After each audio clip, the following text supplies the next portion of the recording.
Welcome back to the Prep Rally Podcast. It's playoffs time for everyone in Northwest Arkansas and the River Valley. The first round is through, and we're breaking it down for the last week, and we're making our predictions for this week. And of course, we're counting down our top 5 and Gimmie 5, the top players of the week. So grab your brackets and let's get into it.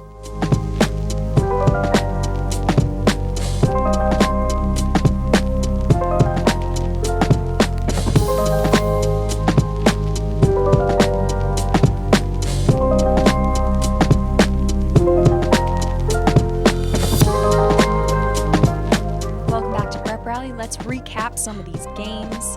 Graham, let's get into it. Well, I think we got to start. The most exciting game of the week was Bentonville West and North Little Rock. Mm-hmm. You know, Leland, I'm getting texts, our little group thread we got of all our guys that start updating this thread. And all of a sudden I'm seeing that Bentonville West is down 2 scores to North Little Rock. And I'm like, oh boy, this wasn't how we had it. Thankfully, Bentonville West comes back and wins by 1 point with a clutch touchdown pass from Trey Thompson to Asher Swoboda. Bentonville West gets the win and moves on. So I'm not sure where you were at with that one, Leland, but I couldn't believe it because I saw North Little Rock early in the year, but I knew they would get better under Brad Bolding. I knew that they would be a different team at the end of the year than they were at the beginning of the year. And certainly by next season, they will be even much more improved than that. Well, absolutely. We knew that, Brad Bolding was going to bring a good team to Northwest Arkansas, and Bentonville West, had to rally to win that game. Really not that unexpected, in the first round of playoffs, especially when you get the 3s and 6s and 4s and 5s matched up in the first round of, the 7A and 6A playoffs. Some of those games can always have some surprises. But, Bentonville West, got the 1 point win, clutch touchdown pass from, I think it was a 2-yard pass to Swoboda from Thompson. 355 yards for Trey Thompson. Continues to have a great season and lead that team and lead that offense. No surprise was what Fayetteville did to Pulaski Academy. They blew them out. Getting a little payback from last year. Purple rain, purple rain. So they rolled just like we thought they probably would. Mm-hmm. Farmington with a 44-0 shutout of Harding Academy. I don't know that we had a shutout. At that point, I can't pick against Farmington. That was a no-brainer for me. Elkins with a big win over Forest City. Gravette with a huge. They just destroyed Central Arkansas Christian. Oh, and then down in Van Buren, Leland, the Pointers just, they were close. They had a chance. They even had a chance at the end to tie. Just didn't fall for them this year. No, I tell you, the first round of the playoffs, man, they can be some heartbreakers. There is every year. Van Buren was up, I'm not going to say comfortably, obviously, because Marion came back and won 32-29. Van Buren had a shot. They attempted a 52-yard field goal that fell short right at the end, and they fall. Southside lost a close one. Ozark lost a close one. There's just a lot of things that can happen in that first round of the playoffs, and Van Buren was hoping to continue to, they got a home playoff game for the first time since 2010, and they wanted to make that count, of course, in front of their home fans, and went down to the wire like kind of what you'd expect it to be. Yeah, I thought it would be a close game. I had it in my mind Van Buren was going to win that home playoff game. Tough luck for the Pointers there. How about Charleston? Charleston scored 71 points, and they needed most of those points to be able to get by a really scrappy Barton team that made the trip down to Charleston and really put up a great fight. I never Absolutely had a doubt. It took another rally, which we kind of expected from Charleston. Jack Sexton, the Barton quarterback, he put up some big numbers this year, set Barton passing school records. But Carter Little again continues to have a fantastic season, and he's got a really good cast around him too. Finn Schmaltz was inserted at, had to come in and in place of an injury and ended up with 209 yards rushing. Yeah. big rally, big win, school record 71 points Get in for the there and play. Tigers. Get in there and play, Finn. All you're going to do is rush for 200 yards in a playoff game. How about that?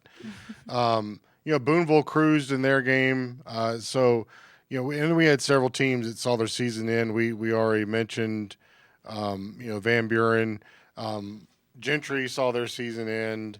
Hackett, Lavaca, several others, in Springdale Harbor.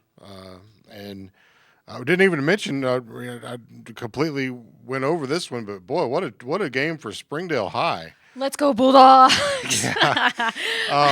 Springdale High making the trip down to Cabot and just destroying the Cabot Panthers. Wasn't even close. And a lot of people played well for the Bulldogs. That was their first playoff win since the 2005 Springdale 5 team got it done. So now a tough task ahead of them this week, but certainly a great night for the Bulldogs, Leland. Well, it's tough, but how about the Springdale Bulldogs? An old saying is, they stuck to their knitting. 47 rushing attempts, 367 yards, and 6 rushing touchdowns for the Bulldogs. Man, we talk about players that are continuing, great seasons and lifting their team up and carrying them. How about Carson Hayter? 18 carries for 148 yards, 5 touchdowns on the ground. Just a great outing for him. They're fun to watch, I think Springdale is, because they spread it out, but then they run the ball with those running backs and Carson Hayter, the quarterback, and then all of a sudden they'll throw a pass and. Yeah. And if you'd like to see some of those dynamic plays, we have a Prep Rally Road Trip episode that you can watch on our YouTube or Facebook about Springdale. Great plug, Sydney. So the Springdale Bulldogs are moving on, and we'll talk more about that next week or in the next segment. But first, we're going to say thank you to our sponsors, West Termite. Take control of your pests with Wes. Whether it's termites, mosquitoes, bedbugs, weeds, or lawn disease, Wes has the experience serving Arkansas, Missouri, and Oklahoma since 2003. Book your free consultation online today at westtermite.com. Ready, guys? After all, Wes knows pest best. Yay! That was our best one, you guys. Well, thank you to our sponsors, and we'll be right back.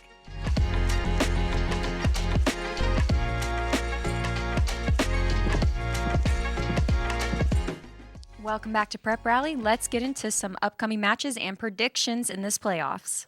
Okay, so there are 14 teams left in the Northwest Arkansas and the River Valley, Sydney, and we're going to just roll through all these games. Class 7A, Springdale visits Bentonville in one quarterfinal. Another quarterfinal, Little Rock Christian travels to Rogers. Both Bentonville and Rogers had first-round byes. Bentonville West has to make the road trip to Conway. They also had a first-round bye.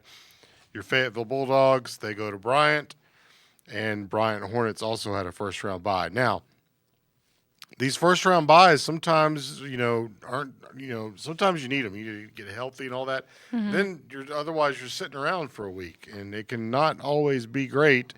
Fayetteville remembers that last year. I don't think they were playing great after a bye week. So, anyway, that's the Class 7A. In Class 6A, we have Jonesboro making the trip all the way over here to Greenwood, and El Dorado coming up from darn near Louisiana to come play Shiloh Christian in Class 6A. Greenwood and Shiloh both had byes. In Class 5A, Farmington with a very tall task making the trip to Joe T. Robinson in Little Rock. Harrison making a trip down to Little Rock to play Little Rock Parkview. They'll play that one at War Memorial Stadium, I believe.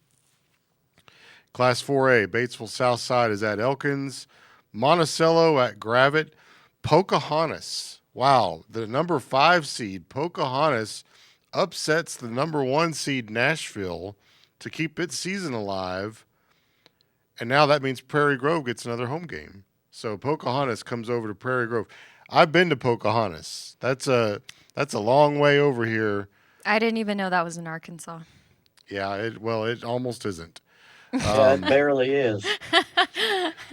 Well, and by the way, if you've never had a game night in Pocahontas at Schoonover Stadium, Leland, it's it's quite a treat. I mean, they really love their football over there.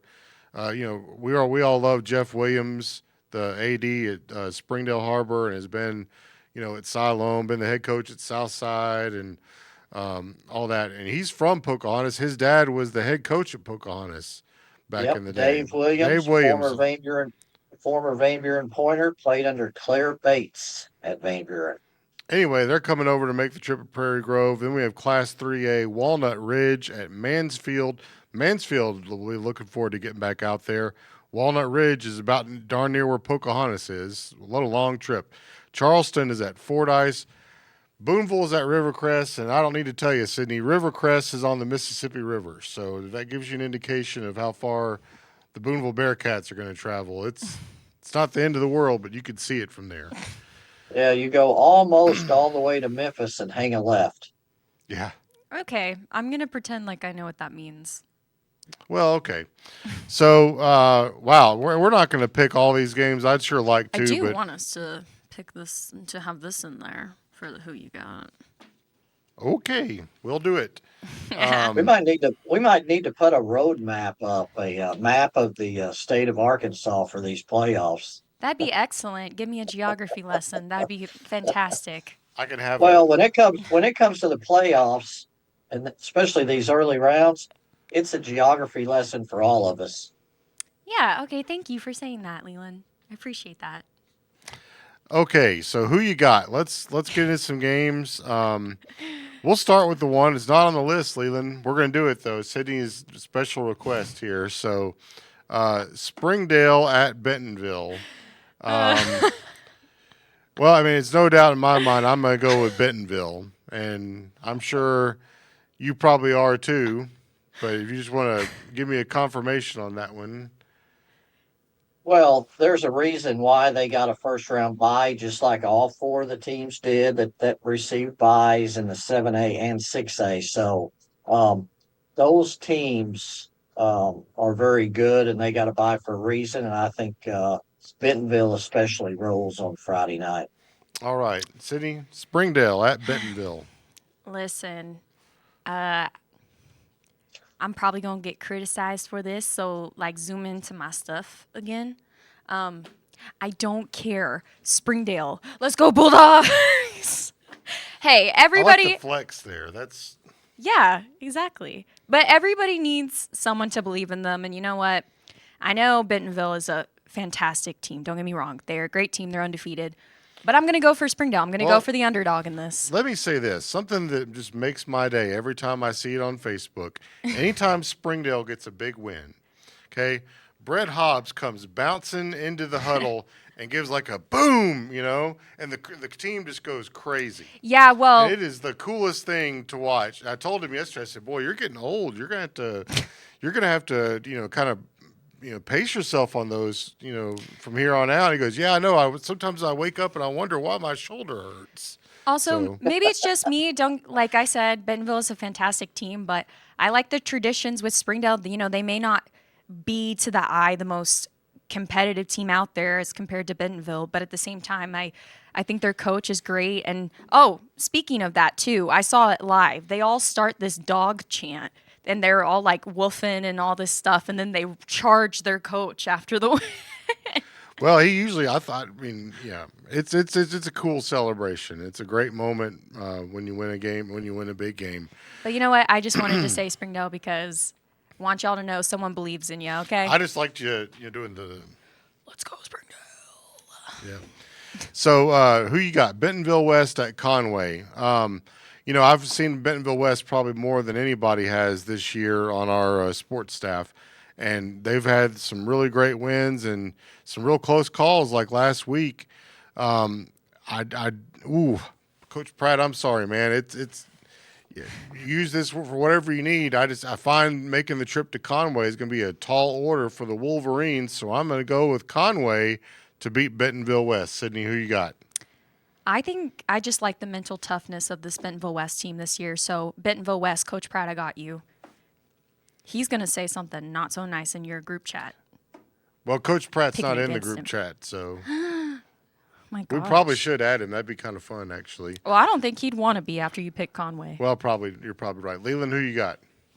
Well, I mean, obviously, I'm going to go with Conway. I mean, they're the second place team out of the 7A Central, but a lot of times teams that have a home game that survive, and that's what Bentonville West did, comes back and plays a lot better. I think this game will be a lot closer than what people think, especially having a veteran quarterback like Trey Thompson makes a difference, especially going on the road. But I still think Conway wins, but in a very competitive game.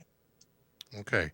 So, in what I think will be a very close game, we have Fayetteville at Bryant. Now, Fayetteville was one of my picks to go to the state championship game, and they haven't been what I thought they'd be. But this is a new season.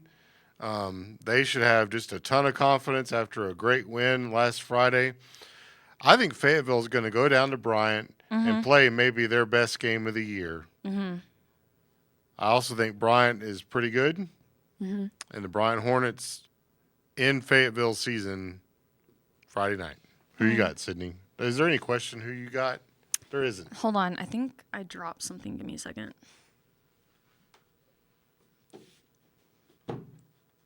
Fayetteville. All the way. No questions asked. Much respect there. No, and you know what? Fayetteville is a team I would not want to have to play with their offensive capabilities in the playoffs. So, Leland, who you got? Well, and you're right. Fayetteville is, I think, and while they may not have been what we thought they were going to be early, that doesn't mean they can't be now. And so I think they have found their running game with Caleb Johnson, 111 yards on Friday night against Pulaski Academy, 433 yards. Hank Hendricks went over the 3,000 yard mark a couple of weeks ago. I think they're very capable, but Brian is just, I think, too much. But again, I think it can be or will be a very competitive game because of Fayetteville's high-powered offense and their capabilities on offense. Bryant still prevails and moves on. Okay. Jonesboro at Greenwood. Forget about it. Greenwood. Who you got? Do we all need to say this together? Or is Leland not on the same wavelength today? He's not. I don't think so. Oh Greenwood. my gosh, Greenwood. Greenwood. Leland, who you got? Oh yeah, I think Greenwood. What the heck? Wins this game. But I tell you, Jonesboro. Obviously, the East is much more balanced this year. Jonesboro and Marion finished tied for fourth in that conference.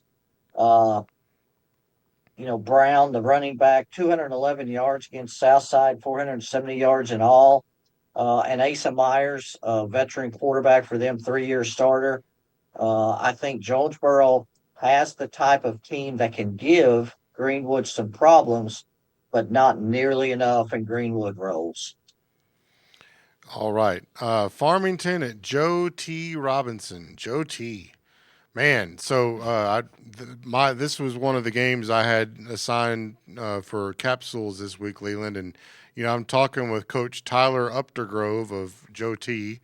yesterday, and we're going through some of their key players, and my goodness, I mean, this guy's got offers from there, and this guy's got offers from there, and then I'm talking to Tommy Tice, who's like, well, yeah, they're a really good team, but he gave me the secret.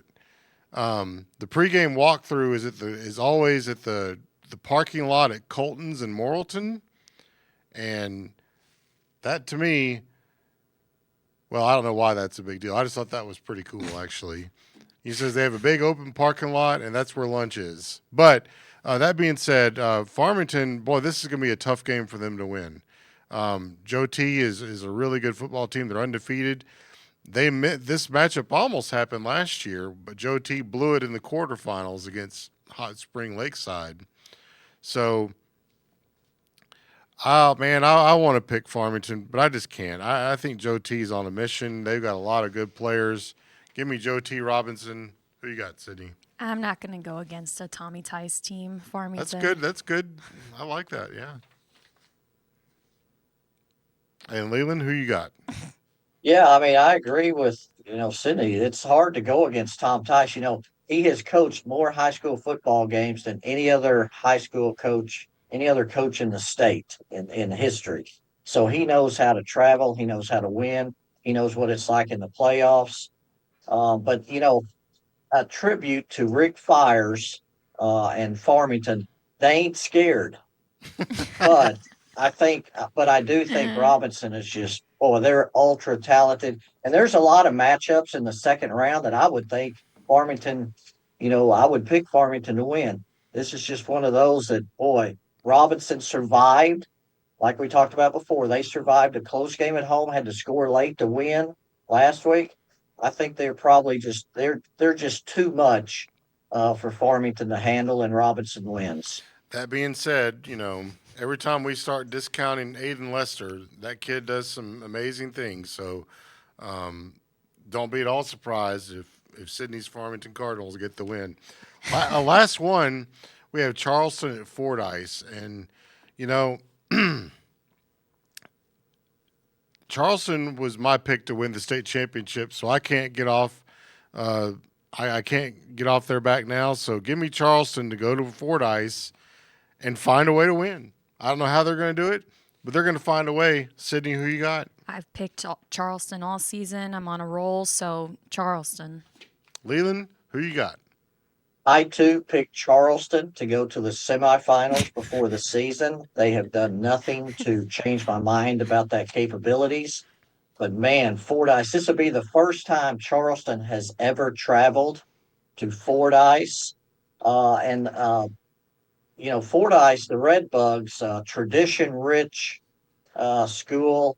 That place is packed. They have the shrubbery down in the end zone. Just a fantastic setting for high school football. They have a 260-pound quarterback named Cadillac Ellison. But that's not going to be enough to stop Carter Little and that offense and that defense that Charleston's very good as well. And I think Charleston finds a way to win very far away from home on Friday night. Going to squash some red bugs. And we're not talking like, ladybugs. We're talking like big, evil red bugs. No one would take you serious if your mascot was the ladybugs. Yeah, but their quarterback has a cool name. That's a fire name. Oh, yeah. So that's our who you got for this week. And Yep. And before we get into the top 5 and Gimmie 5, we want to remind everyone that NWAOnline.com and River Valley Democrat-Gazette.com are the premier spots to get all the latest news on all high school sports. Additionally, you can follow us on our Instagram and Facebook at Prep Rally Sports, where we share exclusive interviews with players, coaches, and where we have just a lot of fun doing different kinds of antics. So with that being said, let's get into the Gimmie 5. Yo, this is Champ Davis. This is River Valley. Gimme 5. These are the top 5 performances from the past week in the River Valley. And what's that sound? I hear basketballs bouncing. So we have not completely transitioned from football to basketball, but it's basketball season all over.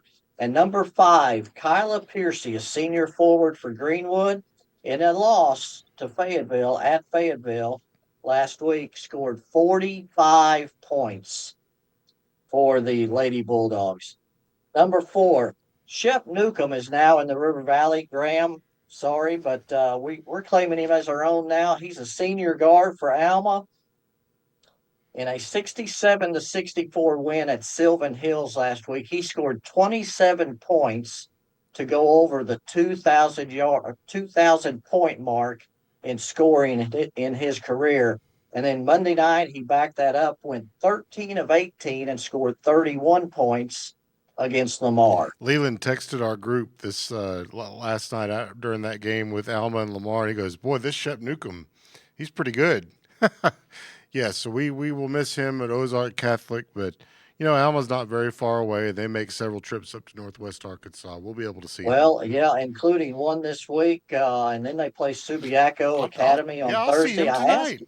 I'll see him tonight, won't I? How about that? In fact, I even asked, Coach Vaughts, I said, who made out this schedule? But he's, in fact, last night when I watched him, I think it was his 4th 3-pointer that he hit. I kept thinking, it kind of reminds me of Jimmy Chitwood. Number 3, seat or quarterback for Pensacola, Josiah Posey, in a first-round win over Pawnee on Friday night in a 24-20 win. 18 of 32 for 235 yards and 2 touchdowns. And on the final clinching touchdown drive, he converted 2 fourth downs with clutch passes.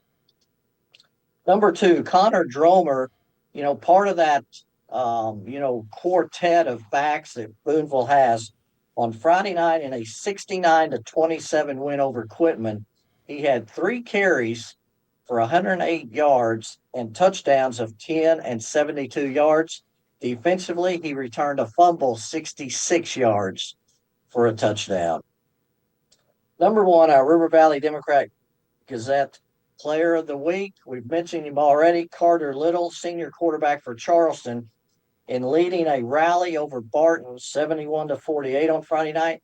17 of 23 for 304 yards and 4 touchdowns. And in a 3-minute span in the second quarter, he threw a 2-yard touchdown pass to Maddox Terry, 67-yard touchdown pass to Deegan Todd, and a 49-yard scoring toss to Emiliano Guyana to lift them to a 43-36 lead from a deficit and lead the Tigers on to the second round of the Class 3A state playoffs. All right. Well, that's the River Valley Gimmie Five for the week. And now we'll jump into the Northwest Arkansas Top 5. Hi, I'm Jeb Slaughter, and this is NWA Top 5. Go Elks. All right. Well, starting us off in the Northwest Arkansas Top 5, I hear the basketball's bouncing too. I'm going to go back to the same game Leland was referring to with Kyla Piercy. Peyton Caudill of Fayetteville in that 79-72 win over Greenwood had 34 points. A big night for Caudill. She's a real special player in this area and just a sophomore. Looking forward to seeing great things out of her for the rest of this year and for years to come. Number 4, Josh Ham of Elkins in a big win over Forest City. Had an interception return for a touchdown and also a 45-yard punt return for a touchdown. So Josh and he's got a brother over there at Elkins too, man, and there's all kinds of family dynamics going over there with the Williams brothers too. Elkins is going to make another run here. Number 3, Carson Hayter. We've talked about him earlier. 5 touchdowns. He had 18 carries and 148 yards in Springdale's win at Cabot last week. I'm going to give just a side shout out here to Wilder Larisi. 11 carries, 124 yards, and a touchdown. As we said, Springdale's first playoff win since 2005. Number 2, Elijah Sugg of Prairie Grove. He rushed 30 times for 252 yards as Prairie Grove went on the road and beat Heber Springs 34-14. Side note, Blake Coran, 24 carries, 101 yards, and a touchdown. When they get that offense going, they're tough to beat. And number 1, John Earl Thompson III, a.k.a. Trey Wow, Thompson. the government name is coming out. Well, Coach Pratt calls his dad Jet for John Earl Thompson. So Trey Thompson from Bentonville West, he's our Northwest Arkansas Democrat-Gazette Player of the Week, completed 32 of 54 passes for 355 yards, none bigger than the 2-yard touchdown pass to Asher Swoboda for the game-winning score with 37 seconds left. Bentonville West survives. It's what it's all about right now, man. Survive and advance. So, and that is our top 5. Well, thank you for that. We hope you enjoyed our Prep Rally podcast today, and we'll see you next week in the semifinals. Semifinals, well, for the big schools. The small school playoffs just keep going and going. For real? Oh, yeah. Check it out. Okay. Well, we'll see you next week.